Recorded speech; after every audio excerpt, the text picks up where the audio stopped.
জাতীয়তাবাদী দল বিএনপি এদেশের সাধারণ মানুষের দল, জনগণের দল। আমাদের রাজনীতি হচ্ছে আপনাদের কল্যাণের জন্য, আপনাদের উন্নয়নের জন্য।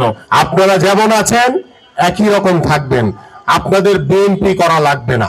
আপনারা নিরপেক্ষভাবে এদেশের একজন সুনাগরিক হিসেবে আপনার যে অধিকার, আপনার যে দাবি, সেই দাবি আপনি সবসময় বলবেন এবং আপনাদের দাবির সাথে বাংলাদেশ জাতীয়তাবাদী দল বিএনপি সবসময় সহমত পোষণ করে আপনাদের অধিকারগুলো প্রতিষ্ঠা করবে ইনশাআল্লাহ।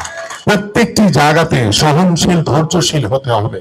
ওই আওয়ামী লীগ যেভাবে সাধারণ মানুষের উপরে প্রভাব বিস্তার করেছে, আমি আমার বিএনপি নেতাকর্মীদের কাছে অনুরোধ করছি বা নির্দেশনা ভাবতে পারেন, দয়া করে আপনারা ওই আওয়ামী লীগ স্বৈরাচারের মতো সাধারণ মানুষের উপরে কোনোভাবেই কোনো অন্যায় কিংবা কোনো প্রভাব বিস্তার করবেন না।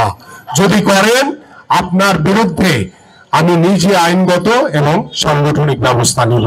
এবং আমরা চাই যে বাংলাদেশ জাতীয়তাবাদী দল বিএনপি এদেশের সাধারণ মানুষের দল, জনগণের দল।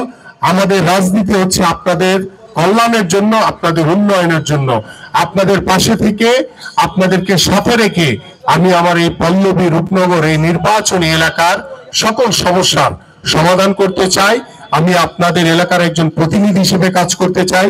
আমি আপনাদের বিএনপির একজন প্রতিনিধি হিসেবে কাজ করতে চাই। আমি ধানের শীষের প্রতীকের একজন প্রতিনিধি হিসেবে কাজ করতে চাই এবং এই কাজ করার জন্য আপনাদের সকলের দোয়া এবং সহযোগিতা চাই।